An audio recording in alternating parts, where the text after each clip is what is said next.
My name is Randeep. I manage the operations for HONO. I have Sunit with me. He is partner and head people, performance and culture with KPMG. And Sandeep from NEI Industries, CHRO. NEI Industries part of CK Birla Group. I would rate this topic as very sensitive. The one question that hits every HR professional is what did you make the technology do at the end of the day, right? So TCOs, what are the kind of results, what are the kind of impacts that you drive, with technology? I think that's the toughest question that every HR professional goes through. We will focus on the real impact that technology could create. And I think we've got enough experience, sitting right next to me who could talk about what is it that we could measure, what is it that is tangible for us to be looking at when we are implementing any technology solution.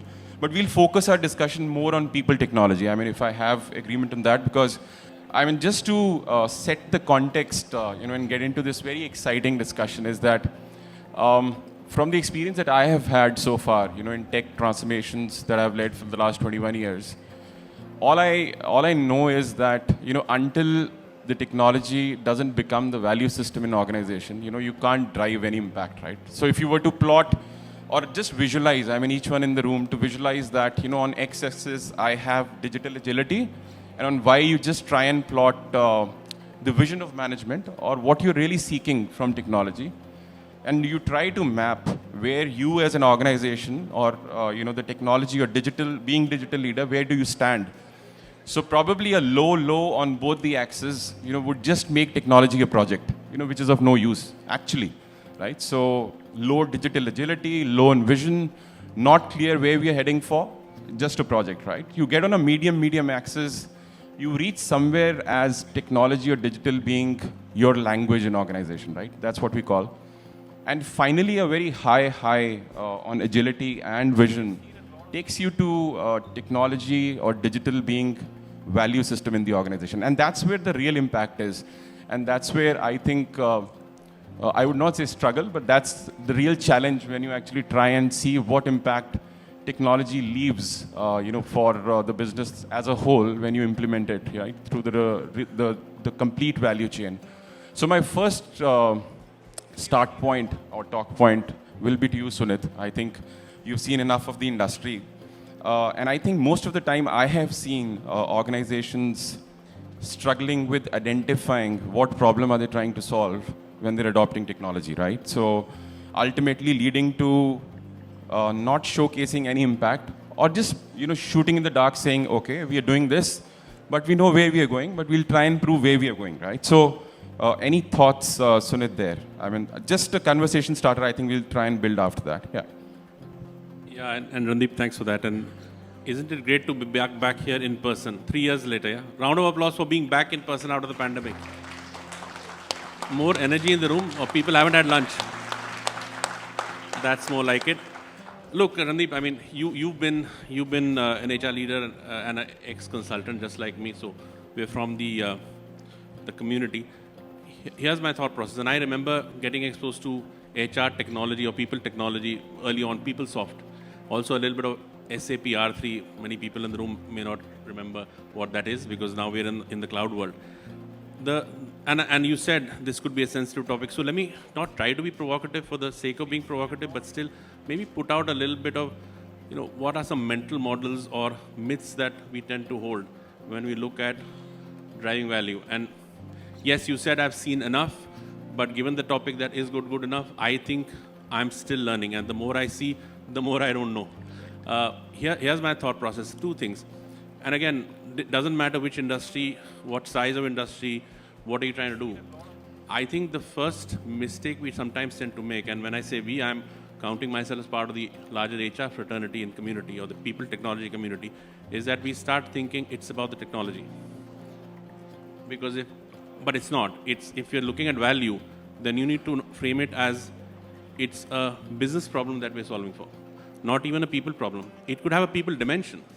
Through that platform, you're trying to solve and increase employee experience, or you're trying to solve a productivity issue on the shop floor. And I'm sure Sandeep will have some interesting stories on that. Right. Or you're trying to do something on the sales side, enhancing customer experience, but enhancing it by making sure your sales force is engaged, connected, etc., etc. So I think framing that business problem is very important. That's the first thing.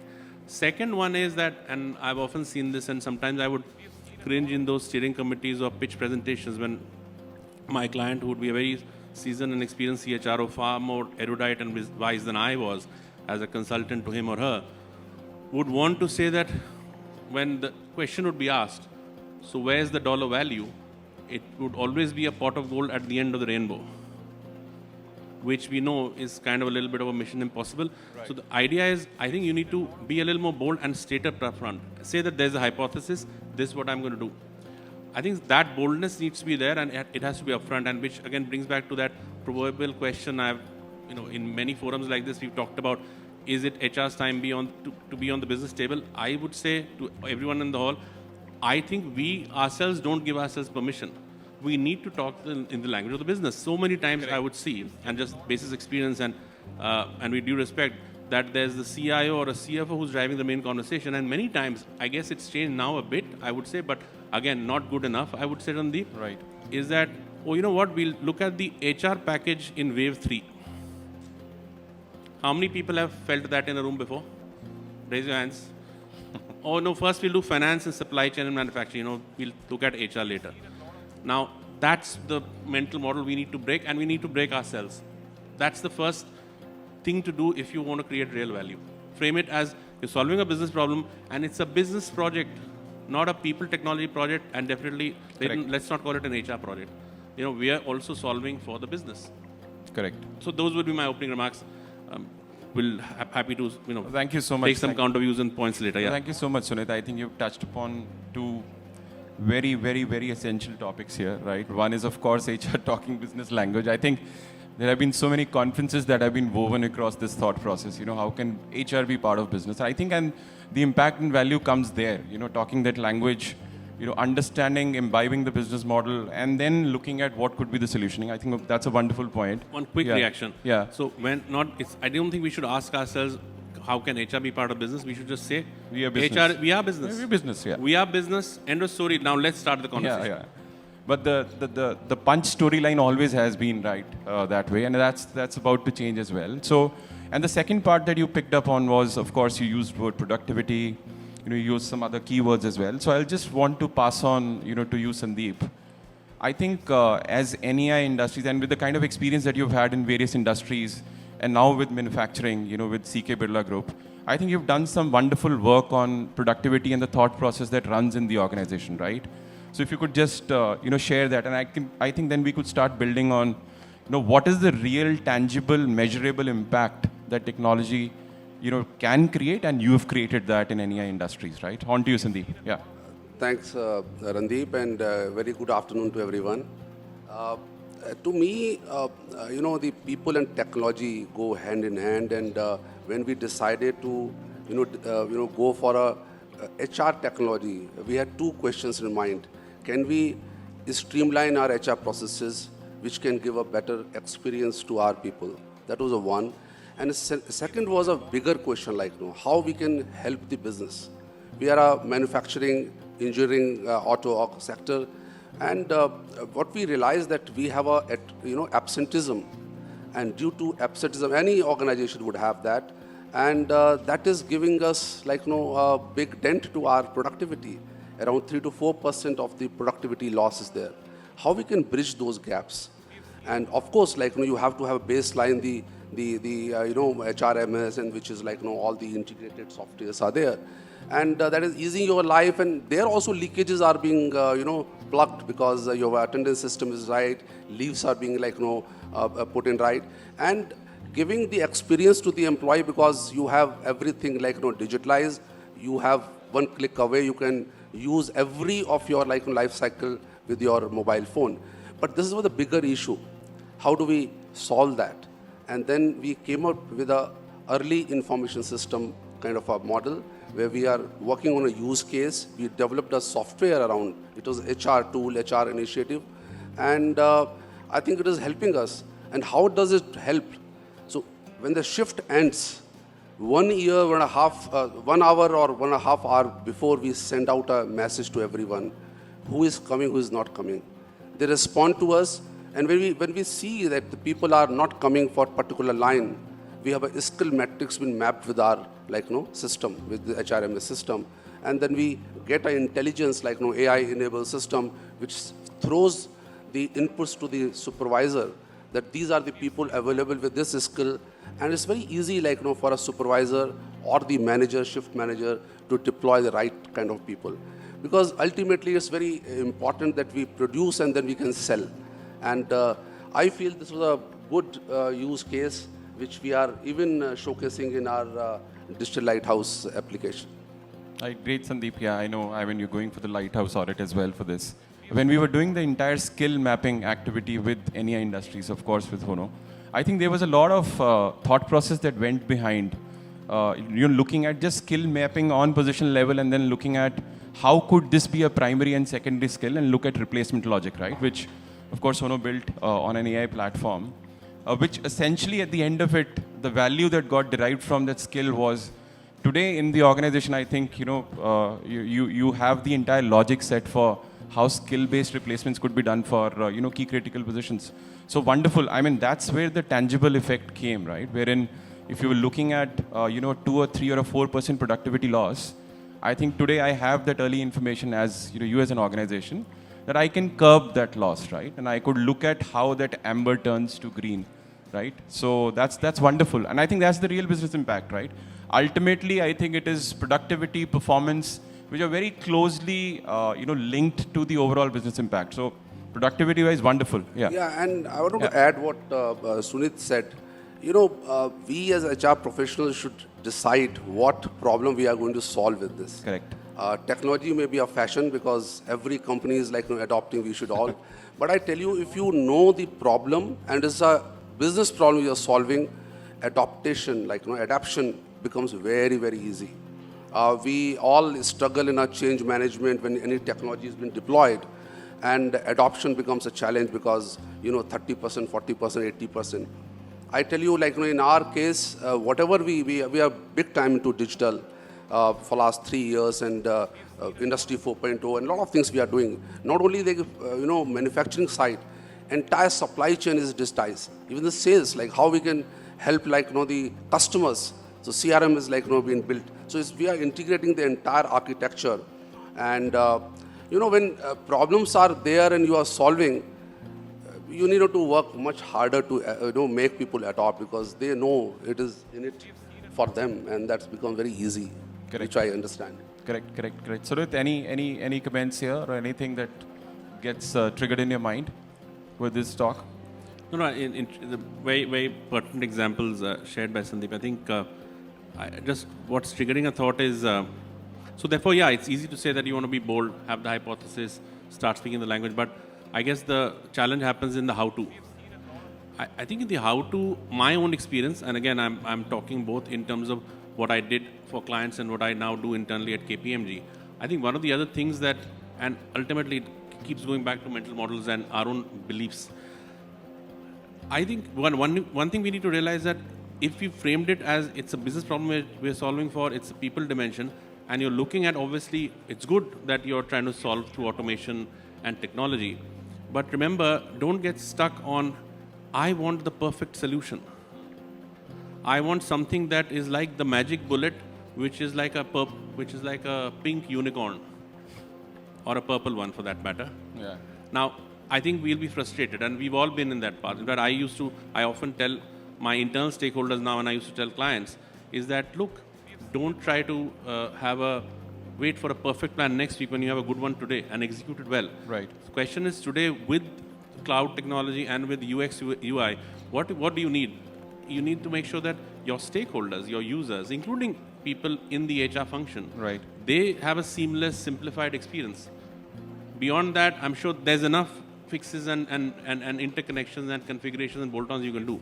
So I think that simplification, we tend to over-engineer sometimes. So that's another thing that we need to avoid. And my own experience is co-create, involve the business in it. Mm-hmm. Make them feel it's their project. Ultimately, they're the ones responsible for the people, right? If you have a 20,000 workforce, a 100-member HR team is not managing all the 20,000, right, just as an example. So that's one reaction. The second one is that, yes, I think, and that's more like there are many solutions out there. In fact, I would say that I may be wrong, Randeep, you would know better, but after fintech, HR tech and edutech probably are the most Absolutely. happening Yeah. spaces, right? Yeah. So obviously there's a problem of plenty. Curate those solutions well. Right. Otherwise, I've seen enough and more. You started with all the right intentions, but then you realize halfway down, oh, you know what? I don't think this is solving the problem, because Correct. you are looking for that one piece, and then you're shopping around, and there are lots of nice glitzy technology. Maybe it's not for you. I would say look at what's fit for purpose for yourself. Very, very important. And I made the point to you. I made it to another good friend of mine who was over here in the same space. And I personally feel, and I'm sure there's some other entrepreneurs and HR startups here in the hall, I think it's time we broke the notion that we need a stamp of a global platform to show that we are doing the best. And I work in a global firm, of the India firm of a global international network. But I do believe that in the SaaS space, especially the kind of innovation that I'm seeing in India today, Right. I remember seeing it when I used to work in China in 2013. So I think we need to be bold and make that statement as well. That we're not an alternative to the big three. We are the big three now. So that's Absolutely. the other little bit of a call to action for folks such as yourselves. Wonderful, wonderful. Thank you so much, Sunit, for this. In fact, for the experience that I have had, I have seen agendas getting diluted, when you're seeking perfection, right? Or you're seeking that global stamp, and, what you compromise in lieu of getting that global stamp is much more costlier to a business than actually driving any impact in business. So wonderful point. Wonderful. I think, Sandeep, you also had some viewpoints, and I've been discussing this, over the last 2-3 months as well with you, over the discussions that we've had. Something on performance that you were also trying to do, because performance management is, of course, a very overly convoluted topic right now, in the HR world. But I think you have tried to simplify it, right, and then drive business impact. So I think that will be interesting for the entire group to have a perspective on that, and let's see what your thought processes are. In HR's professional life, PMS is big thing. Like everyone is doing it. None of what be away from that, and I often ask, are we doing in right way? It is chasing people, do the goal setting, and then the half-yearly reviews, and then annual appraisal, and then putting all those things this is a ritual we do every year. And last year we thought what are we doing and why are we doing? And we have a big ambitions as a business. From this year onwards, we are all poised to grow at the rate of 25% CAGR. And it was very important, how we are doing our PMS. Are this PMS is really helping the business or not? Because ultimately, you are seeing the people's performance, and we are evaluating. And we said, no, we will move from evaluating performance to managing performance. We have to manage everyone's performance. We cannot, allow anyone to perform less, because it will be impacting the overall business, imperative and the objective. So that was a theme we started with, and we simplified it. We adopted this balanced scorecard process, and we said we will measure outcomes. If you recall, most of us, and I'm not saying everyone, in the goal setting, there's activities people measure, and they say, I have done this, tick. Everyone is outstanding. Company results are not outstanding, and that is again a business problem. And I'm saying what Sunit said, if we HR professionals leaders, if we start understanding business objective and trying to give some thought to give solutions, I think our respect and table on the boardroom would be very sure actually. And we said no outcomes to be measured, and there would be initiatives and activities you will doing to do that. And from half-yearly, and half-yearly was also a ritual, you just keep chasing your managers, they will not be bothered to even do the appraisal process. Annual, because the increment is linked, and people will will do religiously. So we said that will be periodic, so every quarter we will check. And very simple methodology we are adopting. We are saying, Q1, what you have achieved, what did you miss? What are the action plan to cover that gap?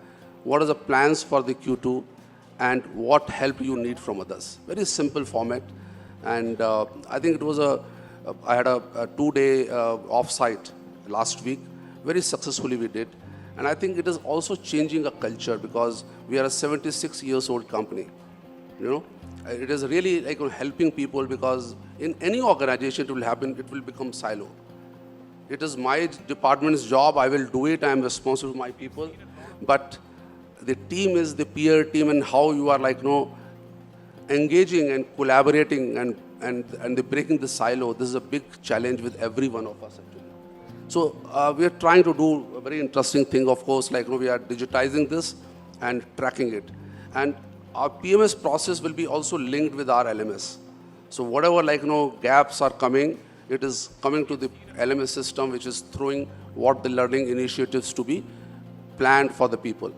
So this is how we are trying to transform. Wonderful. Yeah, still journey is on. I know. Yeah. We have Wonderful. bit advanced stage, but I think we are trying to achieve this in a bit better manner. Great. Now that also brings me to a thought point that in all this process automation, in all that we're trying to do on tech platforms, there is lots of data that is actually getting churned, right? So I think there are solutions around picking up that data, making some sense out of it. How do you build those analytics? Because that essentially also shows what is the impact that you're driving, right, as a technology solution that you've implemented in your organization. So there is a lot of data. We do a lot of predictives. We do a predictive on performance or say a churn rate or whatever, right, as an organization. But what's your thought, Sunit? I think because data at the end of the day also is becoming very critical, right? And I think that could directly impact or probably show the linkage of how business actually is profiting from whatever transactions that are happening. It could be performance. It could be simple transactions of absenteeism that you're actually now tracking through early information system. So what's your thought? Sunit, I think this is also a very interesting hot topic that could actually be linked up. Yeah, it is. And I would say a couple of points on that, Randeep. I think in the past, there used to be this challenge that, we don't have enough data. We've only been on the system for 5 years, or we're still and especially if you're a startup or something, you've only been around for 3 years. So how do we draw some insights? I think today the technology is, and I'm not a data scientist or a data engineer, but today even small packets of data can be finessed through those algorithms, and the machine learns the algorithms learn pretty quickly. So I would say start early. Don't wait for the perfect data set. Yes, you need to have data integrity, but you can start looking at those insights. The other one is look at the insights and do something about it. I think that's the tougher one. I can tell you often, you're doing some predictive analytics on flight risk in your sales force, right, or you're doing some sentiment analysis of how a particular transformation is going well or not. And I can tell you, forget about the C-suite or the board or the others, but I often see HR leaders also dismissing it. No, that can't be our people. So I think in my introductions, I was talked about that I'm passionate about using human-centric design. Yeah, so be human-centric, be empathetic to what the data is telling you. So, because it's real people who may have responded to that, or your systems are telling you actually what people are doing or saying or the way they're behaving. Right, sorry. Yeah. Simple. Microsoft 365, right? Workforce analytics. Simple. Who's sending meeting invites to who and how many people are pinging each other. That itself is available, I'm told, free of cost, for you to figure out some social network analysis. Which is ONA, Exactly. Yeah. Without having any fancy tool to do it. So, but we need to be ready to believe the data when we see it. That's the bigger challenge. Oh, great, thank you. Yeah, but that's a great insight because, we in HONO also are doing a lot of work on generating actionable insights because data is there, you do predictive, but what are those actionable insights that could really be with the key decision makers to be doing something about what data is trying to throw open to you, right? So I think the first thought process was, of course, have that hypothesis, be clear about it, look at the right technology. All that glitters is not gold. You don't need the global stamp, and choose your technology, look at the tangibles, work towards it, don't go for perfection. And then to, managing some tangibles like productivity of what you built as a case, Sandeep, which was beautiful, right? And then looking at what it is all churning is data, try and make some sense out of it for us to be driving as HR professional, some sort of tangibles or business impact that we could showcase, right, in forums like these or probably in our organizations is something that I take away from, this chat.